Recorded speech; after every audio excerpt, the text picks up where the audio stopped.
नमस्कार, आजमगढ़ टाइम्स में आपका एक बार फिर से स्वागत है। आइए जानते हैं आजमगढ़ की आज के सभी मुख्य समाचार, ताजा टुडे ब्रेकिंग न्यूज, फटाफट बड़ी खबरों को। उससे पहले आपने अभी तक इस वीडियो को लाइक नहीं किया है तो अभी लाइक कर दिए, साथ ही एक एक करके सभी खबरों को एकदम आखिर तक जरूर देख लें। और आजमगढ़ के किस गली मोहल्ले शहर कस्बे गाँव से खबर को देख रहे हैं कमेंट बॉक्स में जरूर बताएं।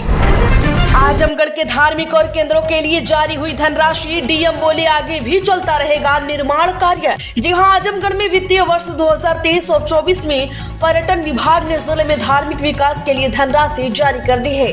इससे जिले के मंदिर, धार्मिक स्थलों का निर्माण कराया जा रहा है। बता दें कि 2022 के लोकसभा उपचुनाव में भाजपा प्रत्याशी दिनेश लाल यादव निरहुआ की जीत के बाद आजमगढ़ जिले के दौरे पर आए प्रदेश के मुख्यमंत्री योगी आदित्यनाथ ने आजमगढ़ के विकास के लिए अधिकारियों को निर्देश दिए हैं और जिले की जनता को आजमगढ़ के विकास का शासन भी दिया था। इसी क्रम में लगातार जिले में धार्मिक स्थलों पर विकास कार्य किए जा रहे हैं। आजमगढ़ में अप्रैल में 1.24% महंगी हुई बिजली। बिजली विभाग ने एफसीए के तहत बढ़ाया शुल्क, हर महीने होता है बदलाव। जी हां, आजमगढ़ के बिजली उपभोक्ताओं को अप्रैल महीने के बिल में 1.24% महंगी बिल चुकानी होगी। प्रदेश में बिजली दरों में ये इजाफा ईंधन अधिभार शुल्क यानी एफसीए को लेकर हुआ है। मोदी सरकार की नई गाइडलाइन के अनुसार अब हर महीने एफसीए की दर तय होती है। बिजली विभाग ने कहा है कि दरों में यह बढ़ोतरी ईंधन अधिभार शुल्क लागू होने से हुई है। पहले यह शुल्क फिक्स रहता था, लेकिन नए नियम लागू होने के बाद अब हर महीने यह दर हिसाब से बदलता रहेगा। इस बार एफसीए के चलते 1.24% की बढ़ोतरी हुई है। आजमगढ़ में शादी अनुदान के लिए करें ऑनलाइन आवेदन। जी हां, आजमगढ़ में जिला पिछड़ा वर्ग कल्याण अधिकारी चेतन सिंह ने कहा है कि वित्तीय वर्ष 2024 और 25 में पिछड़ी जाति गरीब व्यक्तियों की पुत्रियों की शादी अनुदान योजना में लाभार्थी की पुत्री की शादी के लिए 20,000 रुपए की धनराशि दी जाएगी। उन्होंने कहा है कि जिला पिछड़ा वर्ग कल्याण योजना के तहत गरीब व्यक्तियों की पुत्रियों की शादी अनुदान योजना अंतर्गत ग्रामीण व शहरी आवेदक की वार्षिक आय की सीमा बढ़ाकर 1 लाख रुपए कर दी गई है। आवेदक द्वारा ऑनलाइन आवेदन शादी की तिथि के 3 माह पूर्व व 3 माह बाद तक किया जा सकता है। आजमगढ़ में जमीनी विवाद में युवक पर तीसरी बार हुआ हमला, मारी गोली। मुंबई और गांव में है पुश्तैनी प्रॉपर्टी। जी हां, जियनपुर कोतवाली क्षेत्र के धौरहरा गांव में भोर में फर्ज की नमाज पढ़ने जा रहे 55 वर्षीय सरफराज पुत्र हुसैन को जमीन विवाद में उनके पटीदार अनीश पुत्र सगीर ने गोली मार दी। गोली सरफराज के कुल्हे में लगी, जिससे वह गंभीर रूप से घायल हुए हैं। स्वजनों की सूचना पर पहुंची पुलिस ने घायल को सदर अस्पताल में भर्ती कराया है, जहां उनकी हालत गंभीर बनी हुई है। पुलिस ने सरफराज की तहरीर पर अनीस के खिलाफ हत्या के प्रयास का मुकदमा दर्ज कर जाँच शुरू कर दी है। कोतवाल जितेंद्र बहादुर सिंह ने बताया है कि घटना की सूचना मिलते ही पुलिस मौके पर पहुंची और घायल को अस्पताल भिजवाया गया। आजमगढ़ में दूल्हे के पिता से 1.5 लाख की लूट, बाइक सवार बदमाशों ने घटना को दिया अंजाम। लुटेरों की तलाश में जुटी पुलिस और एसओजी की टीम। जी हां, आजमगढ़ जिले के अतरौलिया थाना क्षेत्र के लोहार में बाइक सवार बदमाशों ने दूल्हे के पिता से 1.5 लाख रुपए की लूट की घटना को अंजाम दिया। यह तब हुआ जब अतरौलिया थाना क्षेत्र के उमंग मैरिज हॉल में अम्बेडकर नगर से बारात आई थी।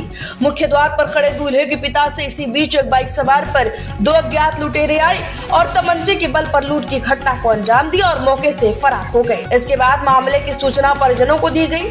परिजनों ने मामले की सूचना पुलिस को दी। मामले की सूचना मिलने के बाद मौके पर पहुंची पुलिस, फोरेंसिक सर्विलेंस और स्पेशल ऑपरेशन ग्रुप की टीम आरोपियों की तलाश में जुट गई है।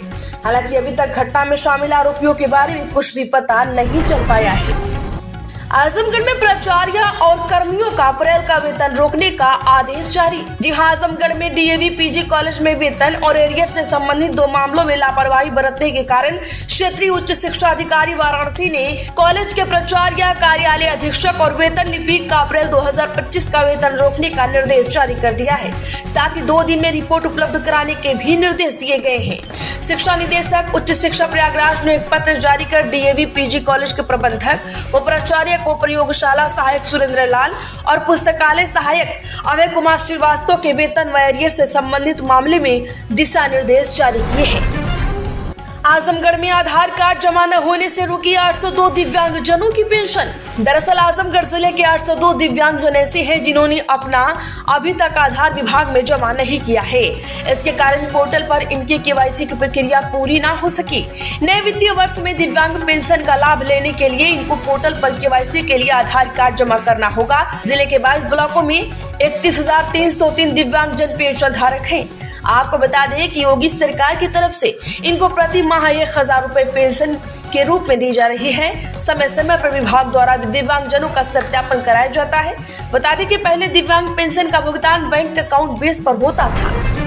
आजमगढ़ में राज्यसभा सांसद बोली, राजनीतिक दलों ने स्वार्थ के लिए वन नेशन वन इलेक्शन व्यवस्था समाप्त किया। जी हां, हरियौद कला केंद्र में वन नेशन वन इलेक्शन पर एक कार्यक्रम का आयोजन किया गया। कार्यक्रम की अध्यक्षता भाजपा जिला अध्यक्ष ध्रुव कुमार सिंह ने की। मुख्य अतिथि राज्यसभा सांसद सीमा द्विवेदी और विशेष अतिथि बलिया के विधायक केतकी सिंह ने वन नेशन वन इलेक्शन की महत्व और इसके फायदों पर विस्तृत चर्चा की है। राज्यसभा सांसद सीमा द्विवेदी ने कहा कि वन नेशन वन इलेक्शन देश के लिए अत्यंत आवश्यक है। उन्होंने कहा है कि अलग अलग समय पर होने वाले चुनाव से सरकार पर अतिरिक्त वित्तीय बोझ पड़ता है। आजमगढ़ में महंगा हुआ कार खरीदना, 10 लाख से अधिक मूल्य की गाड़ी पर देना होगा 11% कर। जी हाँ, आपको बता दें कि बड़ी खबर है। प्रदेश में 2 पहिया और 4 पहिया वाहन खरीदने पर करीब 1% दरें बढ़ा दी गई है। संशोधित दरों के संबंध में अधिसूचना जारी कर दी गई है। अब यदि आप आजमगढ़ से हैं और 10 लाख रुपए से अधिक कीमत के वाहनों की खरीद कर रहे हैं तो 11% कर देना होगा। अभी तक 10% ही कर देना होता था। ऐसे में वाहन खरीदना अब महंगा हो रहा है। आजमगढ़ में 25 अप्रैल के बाद आएगा यूपी बोर्ड का रिजल्ट। 26 अप्रैल को परीक्षा परिणाम घोषित करने की है संभावना। जी हाँ, यूपी बोर्ड की हाई स्कूल और इंटरमीडिएट एग्जाम का रिजल्ट 25 अप्रैल के बाद घोषित होगा। बोर्ड की ओर से स्पष्ट आज किया गया है कि 25 अप्रैल के पहले रिजल्ट नहीं घोषित किया जाएगा। इससे अनुमान यह लगाया जा रहा है कि रिजल्ट 26 अप्रैल को घोषित किया जा सकता है। दरअसल 2 अप्रैल को मूल्यांकन का कार्य पूरा हो गया था। इसके बाद यूपी बोर्ड की ओर से परीक्षा परिणाम तैयार किया जा रहा था। लगातार सोशल मीडिया पर परीक्षा परिणाम घोषित करने के लिए अफवाहें फैलाई जा रही थी और यही कारण है कि यूपी बोर्ड के सचिव भगवती सिंह ने कहा कि परिणाम 25 अप्रैल से पहले नहीं जारी किया जाएगा। आजमगढ़ में बिना सूचना दिए कोटेदार गया मुंबई, पत्नी नहीं दिखा सकी स्टॉक तो हो गया मुकदमा। जी हाँ, आपको बता दें कि अंबारी मार्टिनगंज तहसील क्षेत्र के बूंदा गांव के कोटेदार पर पूर्ति निरीक्षक की तहरीर पर दीदारगंज थाने में मुकदमा दर्ज हुआ है। जांच के दौरान कोटेदार की पत्नी ने कहा कि वह अभी मुंबई में है, आने की कोई सूचना नहीं है। उपलब्ध राशन को बगल के गाँव की दुकान के सुपुर्द कर दिया गया है। पूर्ति निरीक्षक राजकमल राय ने 9 अप्रैल को बूंदा गाँव के सस्ते गल्ले की दुकान का औचक निरीक्षण किया। जांच के दौरान उचित दर विक्रेता अच्छे लाल मौजूद नहीं थे। मौके पर उनकी पत्नी शिव कुमारी मिली। उन्होंने कहा कि उनके पति अच्छे लाल 10 दिन से मुंबई गए हुए हैं, कब आएंगे पता नहीं और इसी बीच कांड हो गया। क्या आपके गांव, मोहल्ले, शहर, कस्बे में भी ऐसे ही राशन में घोटाला होता है? कमेंट बॉक्स में जरूर बताएं। आजमगढ़ सीएम युवा उद्यमी योजना में 31,000 युवाओं को मिले 5 लाख। 67 दिनों में 2 लाख से अधिक आवेदन आए। दरअसल आपको बता दें कि प्रदेश सरकार महत्वाकांक्षी योजना सीएम युवा उद्यमी विकास अभियान को युवाओं ने हाथों हाथ लिया है। यूपी दिवस पर 24 जनवरी को लॉन्च इस योजना के तहत महज 67 दिनों में रिकॉर्ड 2,07,158 से अधिक आवेदन मिले हैं। स्वरोजगार के लिए हर रोज 2,500 से अधिक आवेदन युवाओं ने किए हैं। सीएम युवा अभियान के तहत एमएसएमई विभाग को मिले आवेदनों में से 1,66,522 आवेदन बैंकों को भेजे गए हैं। आजमगढ़ में संजरपुर में गेहूं की कम खरीद पर मंडलायुक्त खफा, अधिकारियों पर कार्यवाही के लिए भेजेंगे पत्र। जी हाँ, आपको बता दें कि आजमगढ़ में रबी विपणन 2025 और 26 के तहत जिले में चल रही गेहूं की खरीद का मंडलायुक्त विवेक ने जायजा लिया है। इस क्रम में जिले में पवई ब्लॉक के लाडपुर, सरायमीर और संजरपुर गेहूं क्रय केंद्रों का निरीक्षण किया गया। केंद्र बी पैक्स संजरपुर में लक्ष्य के सापेक्ष कम खरीद पर नाराजगी जताई है। उन्होंने क्षेत्रीय प्रबंधक पीसीएफ तथा जिला प्रबंधक पीसीएफ के विरुद्ध कार्रवाई के लिए शासन को पत्र भेजने का निर्देश दिया है। आजमगढ़ में हैंडलूम, बॉटलिंग, एग्री बिजनेस और टेलीकॉम सेक्टर में होंगे नए निवेश। इस साल युवाओं को मिलेगा ज्यादा अवसर। जी हां, देश की दिग्गज कंपनियां उत्तर प्रदेश का रुख तेजी से कर रही हैं। बाराबंकी स्थित राम सनेही घाट औद्योगिक हब में ही कई प्रमुख कंपनियां आगे आ गयी।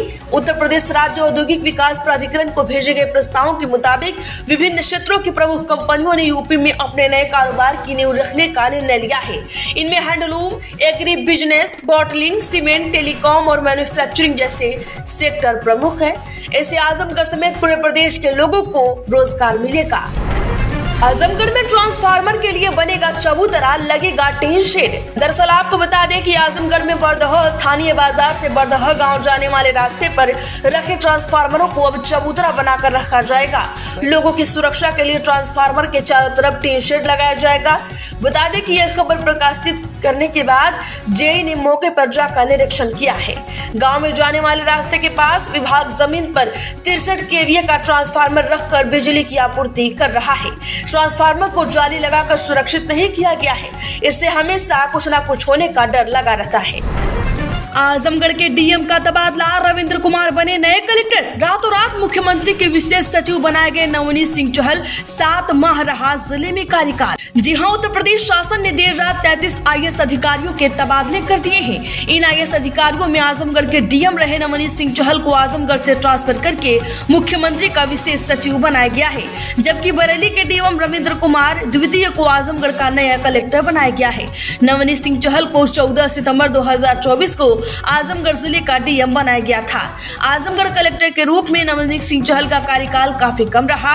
हालांकि नवनीत सिंह चहल के पहले आजमगढ़ के डीएम रहे विशाल भारद्वाज जिले में 29 महीने तक अपना कार्यकाल पूरा किए थे। आजमगढ़ के डीएम रहे नवनीत सिंह चहल के जिले का चार्ज लेने के बाद जिले में IGRS की भर्ती, पेंडेसी और तहसीलदारों में व्याप्त भ्रष्टाचार समाप्त करना एक बड़ी चुनौती थी। पर ना तो तहसीलदारों में भ्रष्टाचार रुका और ना ही IGRS के मामले जिस तरीके से प्रगति की उम्मीद थी वैसी प्रगति हुई। यही कारण है कि लगातार एंटी करप्शन यूनिट राजस्व कर्मियों को रिश्वत लेते रंगे हाथों गिरफ्तार करती रही और जनता परेशान होती रही। आजमगढ़ में सड़क घटना, भतीजा चल बसा। देर रात चाची ने भी तोड़ा दम, दवा दिलवा कर लौटते समय कार ने मारी थी टक्कर। जी हां, आजमगढ़ जिले के सिधारी थाना क्षेत्र के चंद्रेश्वर के पास तेज रफ्तार ब्रेजा कार और बाइक में जोरदार टक्कर हो गई। यह उस वक्त हुआ जब तेज रफ्तार कार की चपेट में बाइक सवार आ गया। कार में टक्कर लगते ही बाइक सवार युवक रविंद्र चौहान और बाइक पर बैठी युवक की चाची बिंदु देवी 41 वर्षीय पत्नी पंचदेव दूर जाकर गिरी। आसपास के लोगों की मदद से गंभीर रूप से घायल दोनों को इलाज के लिए अस्पताल भेजा गया, जहां डॉक्टरों ने कहा कि अब वो नहीं रही। तो इनके लिए कमेंट में ओम शांति जरूर लिखें। तो आजमगढ़ की खबरों में फिलहाल इतना ही। वीडियो को लाइक करें, ज्यादा से ज्यादा लोगों में शेयर जरूर कर दिया। आजमगढ़ टाइम्स पे पहली बार आए हैं तो चैनल को सब्सक्राइब करें और घंटी का निशान भी जरूर दबा लें।